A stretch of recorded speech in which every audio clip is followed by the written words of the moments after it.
again, this isn't meant to scare you, but if you look at the metadata, 5.7, you are 300 times more likely to die of cardiac death than you are at 5.0.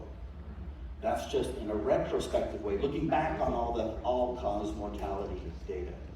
So I hope that as your numbers creep up a little bit, you'll maybe be a little faster to making some course corrections. You have experience with HbA1c, but I promise you that is just a proxy measure.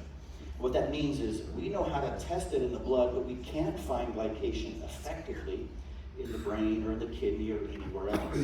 It's a proxy, meaning glycation is happening everywhere. So can I share with you a few examples of where else this happens? These don't show up on your physical exam, but these are some things that maybe you haven't thought of before. The first one is in the eyes. In the lens of your eye, that's the very front part that light travels through, those proteins are called crystalline proteins, and they are susceptible to glycation. When your lens proteins become glycated excessively, they start to clump up a bit, causing opaque areas, and when those coalesce, that leads to cataracts. In the retina, those pigmented cells, the proteins there are also prone to glycation, and eventual sight will wane eventually.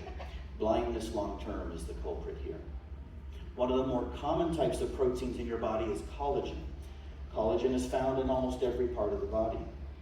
And in your skin in particular, which is very glycation prone, the more glycation you have, the more often you'll have wrinkles, waning of skin, fragmenting skin, those types of things. In fact, people that have much higher glycation appear older than they actually are, because the skin shows it much better than your A1C levels, for instance.